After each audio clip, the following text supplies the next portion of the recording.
É frequente ouvir os colegas dizerem que eles têm medo de errar ou que eles têm medo de tornar um caso mais grave ou mais complicado do que ele poderia ser se no início ele tivesse uma abordagem melhor ou uma abordagem mais correta. O nome disso é insegurança. E a insegurança acontece porque existe dificuldade na diferenciação das lesões, em separar uma lesão da outra e saber reconhecer melhor. A maneira de resolver isso é aumentar a capacidade de reconhecimento das lesões. E isso é feito de duas maneiras, basicamente. Uma é que você tenha uma rotina de estudos. E essa rotina de estudos vai fazer com que gradativamente você vai aumentando o seu rol de reconhecimento das lesões.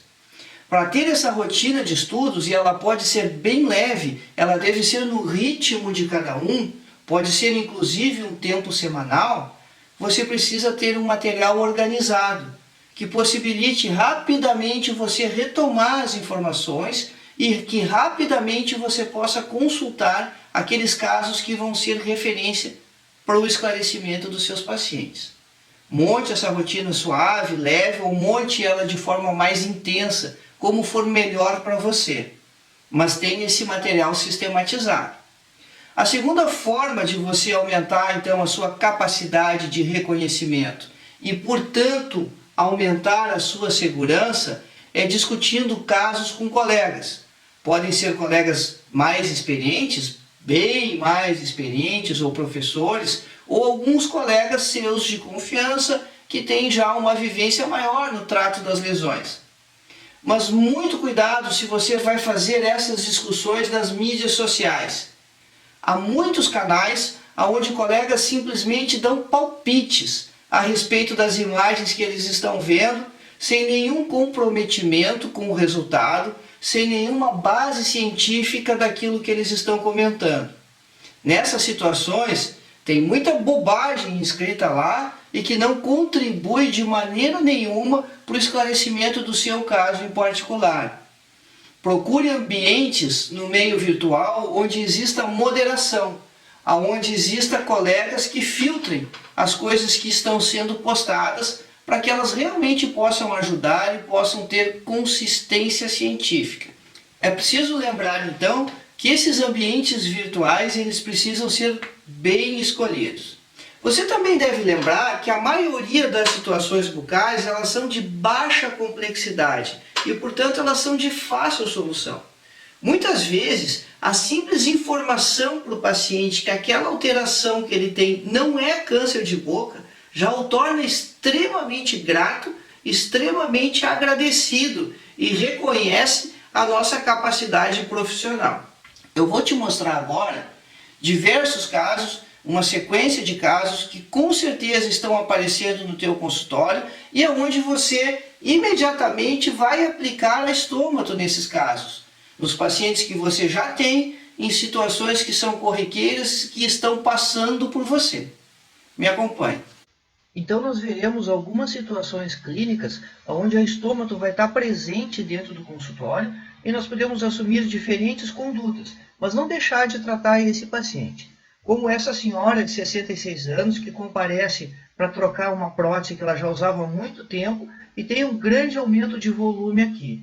É comum os pacientes pensarem que isso aqui é alguma coisa grave e também com frequência nós recebemos esses pacientes encaminhados por outros colegas cirurgiões dentistas que se preocupam com esse crescimento nodular e exofídico. A paciente remove a prótese e nós podemos ver que o crescimento é maior ainda, mas na verdade isso é uma hiperplasia fibrosa, portanto é uma lesão inflamatória, isso não tem nada a ver com tumor, induzida pela própria prótese.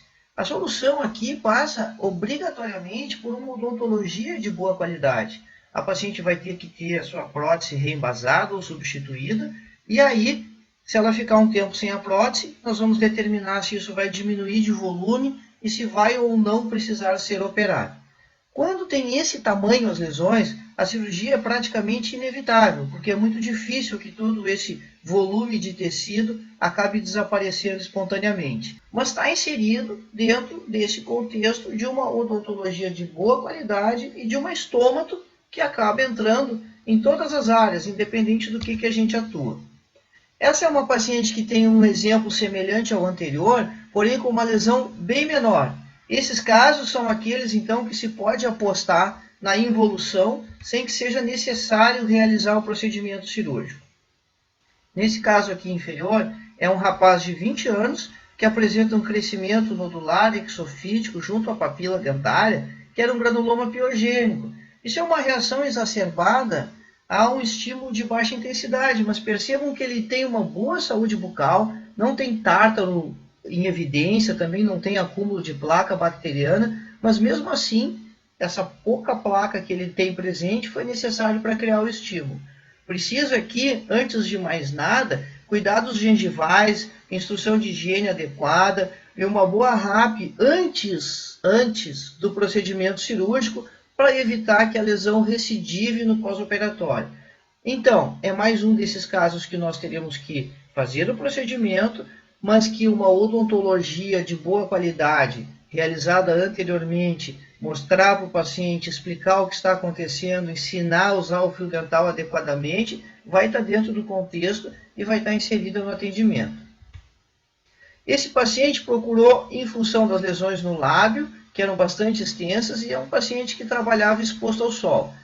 Então ele foi orientado sobre os cuidados de proteção solar, como fazer isso, o que ele precisava fazer, e uma semana depois da consulta inicial, já havia uma mudança significativa na extensão da lesão.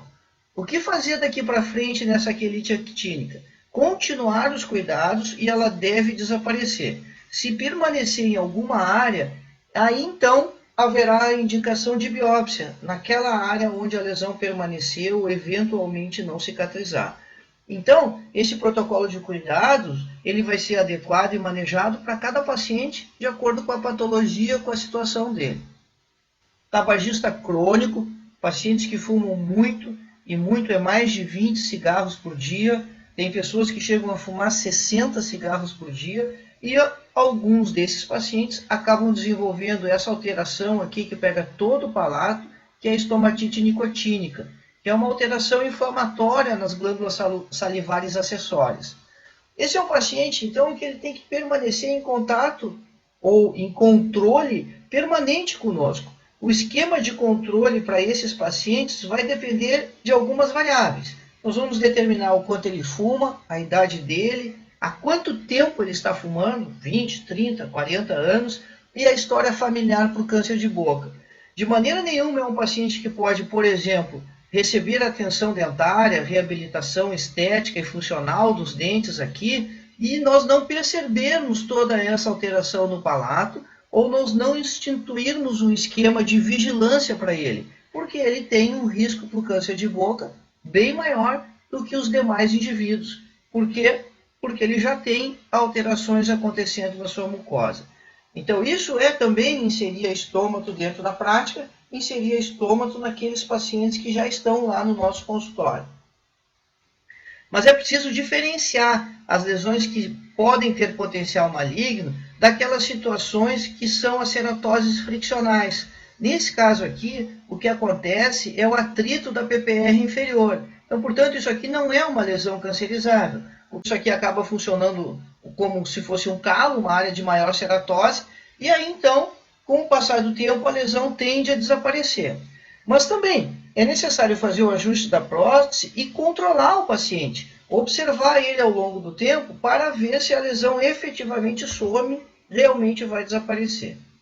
Se nós observarmos o lábio da população do nosso país, que é muito ensolarado, nós vamos ver diferentes situações dos pacientes. E muitos desses pacientes não têm uma informação séria, precisa, de que precisam se proteger do sol. Então, mostramos o caso anterior daquele senhor que tinha uma quelite actínica já em ulceração, mas há situações bem mais discretas, aonde, por exemplo, uma pequena placa branca aqui, mas se nós observarmos o lábio, todo esse lábio está sofrendo, todo esse lábio tem alterações de pigmento, e isso é resultado de uma vida de exposição ao sol. Há situações, então, em que isso ulcera, então isso pode ser primeiramente tratado com pomadas cicatrizantes e num curto espaço de tempo as lesões devem evoluir. Tudo isso associado a muita informação para o paciente de como se proteger do sol e desse esquema de retorno que vai ser necessário para que nós estabeleçamos uma vigilância efetiva e verdadeira para a prevenção de lesões malignas.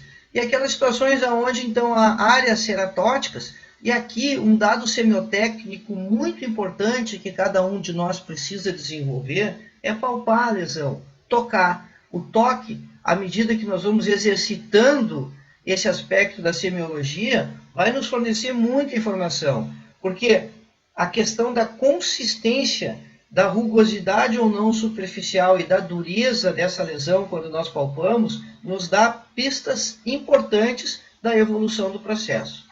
E aquelas lesões onde a mancha branca é idiopática, que não sai raspando e que não pode ser confundida com nenhuma outra, essas sim são aquelas que nós diagnosticaremos como leucoplasias.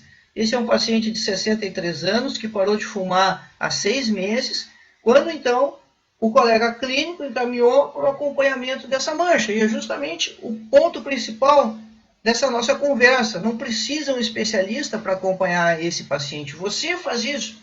Você mostra a mancha para o paciente, coloca um espelho na mão dele e diz para ele que vai ser necessário um sistema de retorno, que ele vai ter que consultar periodicamente com você e que, obviamente, essas consultas não são de graça. Ele tem uma alteração importante, resultado do tempo que ele fumou, e que isso pode ter consequências. Seja íntegro, não sobrevalorize além do necessário, explique com clareza para o paciente. Nessa imagem de baixo aqui, nós temos o controle dele de 2 meses após essa foto inicial. Vê que não há alteração significativa ainda da lesão, e por isso ele precisa continuar nesse esquema de acompanhamento.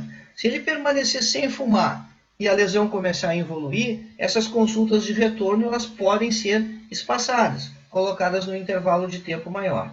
E ainda aquelas situações onde os pacientes chegam muito assustados, acham que tem uma lesão grave, como essa situação aqui, mas na verdade é uma úlcera traumática induzida pelo premolar, e basta um exame físico um pouco diferente, sem aquela questão de abre a boca e não deixa o paciente se movimentar, mas um exame físico dinâmico, onde nós vamos movimentar as estruturas anatômicas e nós conseguimos encontrar a área que está traumatizando a região. Novamente, junto com a estomatologia, vem uma odontologia de qualidade, bem feita, para ajudar na solução do problema bucal. Também os pacientes podem aparecer ou podem apresentar situações como a língua geográfica ou a glossite migratória benigna, que é idiopática, não tem maiores consequências, mas precisa ser diagnosticada.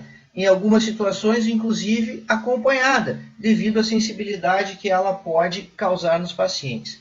Extremamente benigna, de evolução muito tranquila, mas novamente informar o paciente adequadamente, mostrar a lesão e instruir ele, é um trabalho que nós temos que fazer. Não podemos abrir mão disso.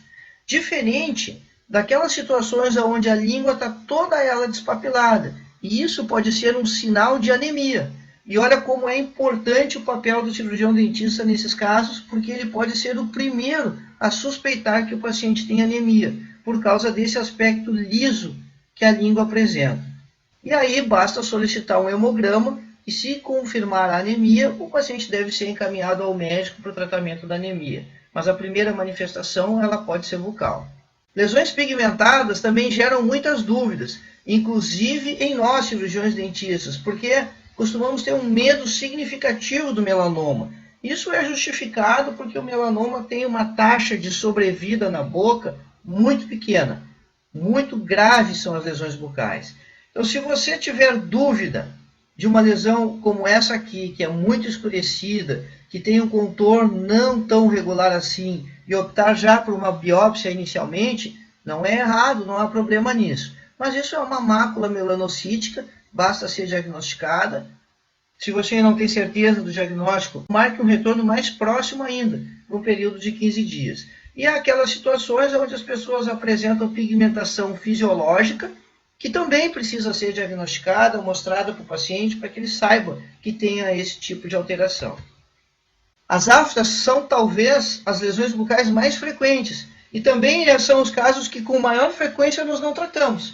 Essas úlceras pequenas, crateriformes, são extremamente dolorosas e podem levar até 2 semanas para cicatrizar. E com o tratamento, nós conseguimos abreviar esse tempo e diminuir tremendamente a dor do paciente, dando qualidade de vida para ele. Há diferentes maneiras de tratar, pode-se usar a prescrição de corticoide tópico, pode-se usar a laser terapia, mas escolher um corticoide que tenha um bom efeito na mucosa bucal, que permaneça por mais tempo. Normalmente os bochechos são mais efetivos do que se utilizar pomadas. Aqui está sendo aplicada a laser terapia nesse paciente que apresentava 2 aftas vizinhas, e então vai precisar que esse paciente compareça mais de uma vez ao consultório, porque uma aplicação apenas não vai dar o efeito necessário. Nós vamos precisar que ele venha talvez no intervalo dia sim, dia não, ou 2 consultas consecutivas depois do intervalo e outra. Então, nós podemos adequar o comparecimento do paciente de acordo com os seus compromissos. E vejam vocês que, às vezes, na opção de não tratar as aftas, além do problema da dor em si, do desconforto que ela traz, o paciente também não consegue higienizar adequadamente, começa a acumular placa, e aí nós podemos ter a evolução para gengivite e até a mineralização dessa placa e a formação de tártaro aqui na região. Então, uma lesão na mucosa, complicando a condição de saúde bucal do paciente.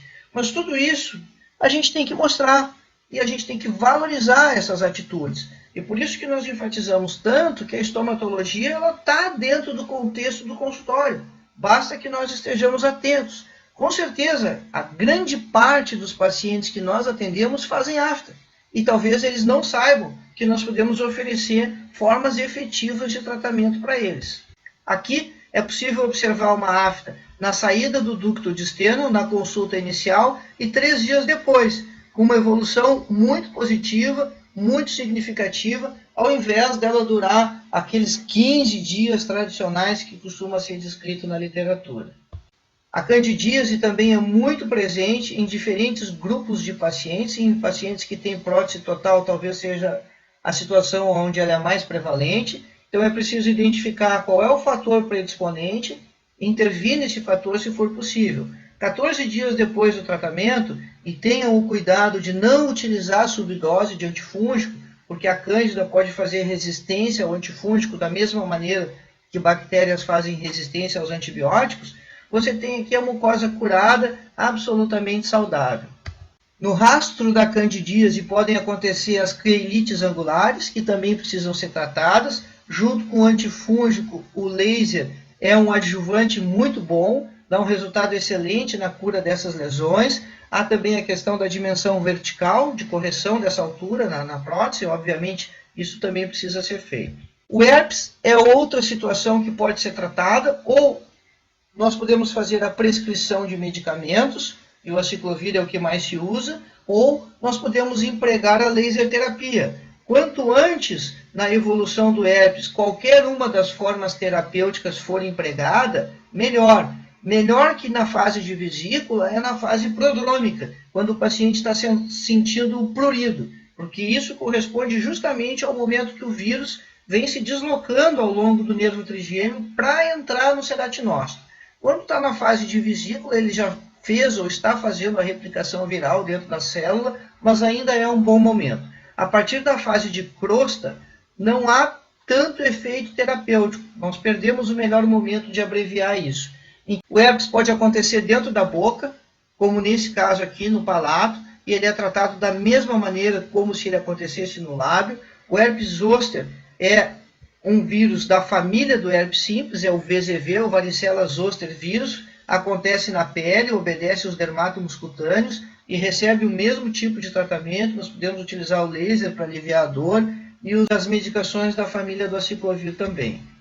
Ainda há o universo de pacientes oncológicos que desenvolvem mucosite, e manter esses pacientes no grau 2 de mucosite é muito importante para que eles não interrompam a terapia do câncer por causa das lesões da boca. Isso acontece tanto em pacientes que estão fazendo radioterapia de cabeça e pescoço, quanto em pacientes que estão fazendo quimioterapia e aí então para o tumor em qualquer localização do corpo.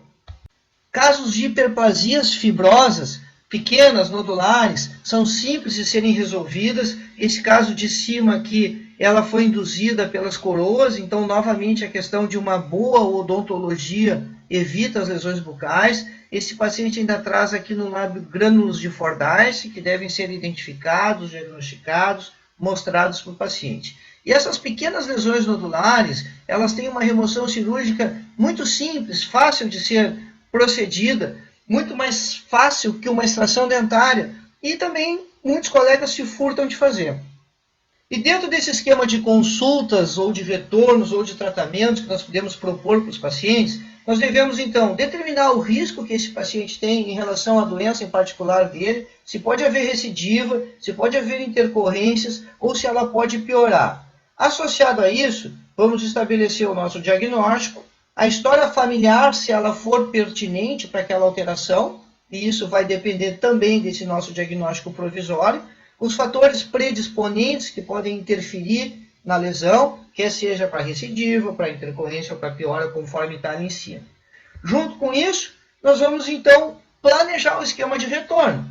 A minha sugestão pessoal é que quando não há tratamento, são só casos de observação, esse retorno seja em 30 dias. E depois, utilizando aqueles critérios que nós elencamos ali em cima, nós vamos determinar se ela vai ser mensal, trimestral, semestral ou anual. Não esqueçam de medir as lesões. Isso é extremamente importante. E não precisa equipamentos sofisticados como um paquímetro digital para fazer isso. Você pode utilizar para medir as lesões a régua de endodontia, a régua de fazer odontometria. Se não, pode ser uma régua escolar, não tem problema disso. Um paquímetro de plástico, bem mais simples. Ou uma régua pericial, que é um instrumento gabaritado e preciso para fazer essas medições. O importante é fazer esse registro e fazer também o registro fotográfico com o próprio celular, que hoje em dia é muito simples e fácil de ser realizado. Aí você vai ter certeza se a lesão mudou ou não de aspecto, vai poder mostrar isso para o paciente e vai poder mostrar a seriedade do seu acompanhamento e a importância desse acompanhamento. Na foto, com celular ou com uma máquina profissional, tanto faz, você também pode mostrar a lesão para o paciente e ele vai perceber ela com muito mais facilidade do que se examinando em casa. Então, o que nós gostaríamos é você fazendo estomatologia, é você enxergando esses casos, conduzindo esses casos e aumentando o seu rol de atividade no consultório, ao invés de ficar encaminhando seus pacientes, esvaziando a sua clínica, porque a maioria dos problemas, efetivamente, eles são de baixa complexidade e podem ser resolvidos com condutas clínicas, alguns com condutas cirúrgicas. Por que isso? Bom, porque você vai ter um entendimento diferente do tradicional. Todo paciente é um paciente de estômago em potencial, se não nesse momento, no futuro. Em alguma oportunidade, as pessoas acabam desenvolvendo problemas nas suas mucosas. A maioria das situações são de baixa complexidade, nós estamos insistindo bastante nessa tecla. Você vai manter os seus pacientes, não vai precisar encaminhá-los. Isso dá prestígio profissional, porque o paciente percebe que o dentista é preocupado com a saúde, não apenas em fazer ou vender procedimentos. Isso aumenta o seu rol de atividade no consultório. Isso tem uma implementação imediata, basta você começar a estudar e já pode começar a fazer. Tem baixo custo, não precisa de equipamentos ou materiais caros. E é um campo muito aberto na nossa profissão, com poucos colegas fazendo isso. Nesse tempo que nós trabalhamos aqui, eu te mostrei vários casos onde você perfeitamente pode solucionar as situações, ganhando mais pacientes, mantendo seus pacientes, aumentando o seu rol de atendimento e aumentando os seus rendimentos. Também quero convidar você para acompanhar nossa página no Facebook, compartilhar e curtir o nosso conteúdo, visitar a nossa página no Instagram, tem muito material postado lá. Você vai perceber que à medida que você vai se familiarizando com as lesões, vai se familiarizando com as condutas, tudo vai ficando mais fácil. Lembre-se que a estômato é um dos poucos campos que ainda está muito aberto na odontologia. Você sabe, pela sua experiência, como é difícil achar alguém para encaminhar um paciente de estomatologia. Há muito o que fazer nessa área. Há o universo das biópsias, mas isso é uma pequena parte daquilo que nós podemos fazer. Há muitas maneiras de tratar os pacientes para as diferentes situações, muitos esquemas de retorno e de consultas, de acompanhamentos que são necessários e que nós deixamos de propor, nós abrimos mão de fazer isso para os nossos pacientes. Muitas doenças que podem ser prevenidas, doenças crônicas que, por serem crônicas, elas não terão cura, mas elas têm tratamento e nós podemos ganhar a confiança desses pacientes, realmente melhorar a qualidade de vida deles executando esse tratamento.